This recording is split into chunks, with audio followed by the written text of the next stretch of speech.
Assalamualaikum warahmatullahi wabarakatuh. Hai semua, salam kenal ya. Perkenalkan, nama saya Wirayuda dari kelas 7 MTS Nadatul Sibyan. Pada kesempatan kali ini, saya akan menjelaskan materi berjudul sistem organ pada tubuh manusia. Sistem organ pada manusia. Sistem organ merupakan bentuk kerjasama antar organ untuk melakukan fungsinya. Dalam melaksanakan kerjasama ini, setiap organ tidak bekerja sendiri-sendiri, melainkan organ-organ saling bergantung dan saling mempengaruhi satu sama lainnya. Tanpa ada kerjasama dengan organ lain, maka proses dalam tubuh tidak akan terjadi.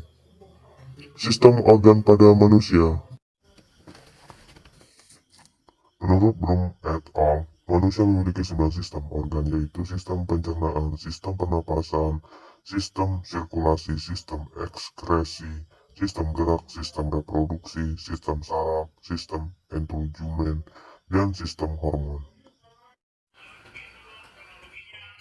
Organ adalah kumpulan jaringan yang memiliki satu fungsi atau lebih.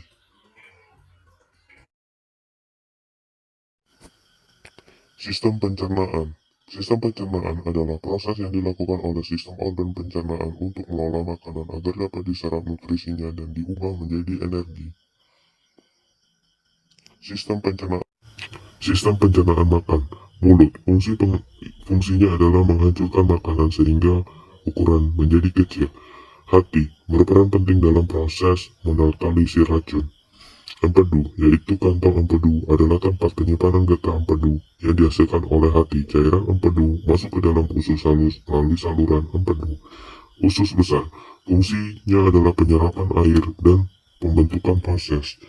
Kerongkongan, fungsinya adalah memindahkan makanan ke dalam lambung dengan gerakan peristaltik. Lambung, fungsinya adalah memecah makanan dan mencampur dengan enzim dan asam. Usus halus.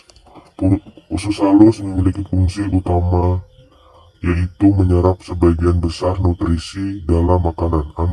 Anus memiliki fungsi sebagai untuk mengeluarkan sisa-sisa makanan yang sudah tidak diperlukan oleh tubuh. Pankreas merupakan kelenjar endokrin yang menghasilkan hormon insulin. Cairan pankreas. Sistem pernapasan. Pernapasan adalah proses pertukaran gas antar makhluk hidup dengan lingkungannya. Dalam proses pernapasan, oksigen merupakan zat kebutuhan utama. Oksigen untuk pernapasan diperoleh dari lingkungan sekitar. Oksigen diperlukan untuk oksidasi atau pembakaran zat makanan, yaitu gula atau glukosa. Sistem pernapasan. Ada mulut, sinus, tenggorokan, trakea, paru-paru, diafragma, alveoli, bronkiolus, pleura, cilia, laring. Teman-teman dapat melihat di slide ini dan membaca fungsi-fungsi dari sistem pernapasan ini. Ada mulut dan sinus dan sebagainya. Selanjutnya, sistem peredaran darah. Sistem peredaran darah pada manusia memiliki peran yang sangat penting bagi tubuh. Tak hanya mengalirkan nutrisi dan oksigen ke seluruh tubuh, sistem ini juga berperan dalam proses metabolisme. Oleh karena itu, penting untuk selalu menjaga kesehatan dan kelancaran sistem peredaran darah.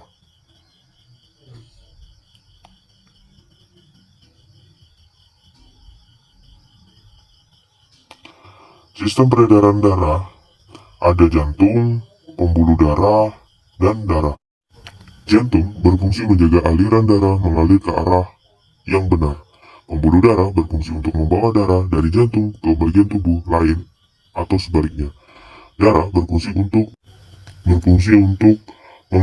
mengangkut nutrisi, oksigen, hormon, dan berbagai zat lainnya dari dan seluruh tubuh. Tanpa darah, oksigen dari sari makanan nutrisi akan sulit mencapai seluruh bagian tubuh. Sistem ekskresi. Sistem ekskresi adalah sistem pembuangan zat-zat sisa-sisa pada makhluk hidup seperti karbon dioksida, urea, racun, dan lainnya. Sistem ini merupakan proses pengeluaran zat sisa-sisa metabolisme dari dalam tubuh. Fungsi sistem ini merupakan untuk membuang limbah sisa metabolisme berbahaya atau yang tidak dibutuhkan lagi oleh tubuh. Jika tidak segera dikeluarkan, maka akan membahayakan kondisi tubuh. Organ yang berperan dalam sistem ekskresi yaitu kulit, ginjal, paru-paru, dan hati. Sistem gerak pada tubuh manusia yang terdiri dari otot, sandi rangka, dan organ lain seperti tulang rawan dan ligamen. Organ-organ yang menjadi pendukung gerak tubuh manusia akan kerjasama sesuai fungsinya.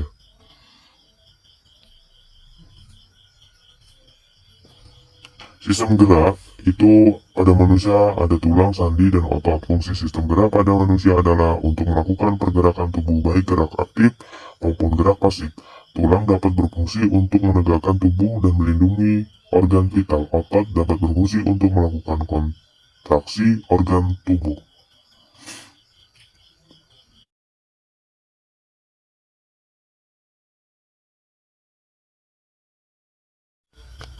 Sistem reproduksi atau sistem genital adalah sistem organ seks dalam organisme yang bekerja sama untuk tujuan reproduksi seksual. Banyak zat non-hidup seperti cairan hormon dan feromon juga merupakan aksesoris penting untuk sistem reproduksi. Sistem reproduksi pria berfungsi untuk memproduksi dan menyimpan serta mengantarkan sperma untuk membuahi sel telur. Sedangkan sistem reproduksi wanita memiliki fungsi untuk memproduksi sel telur dan menyediakan tempat untuk janin selama kehamilan.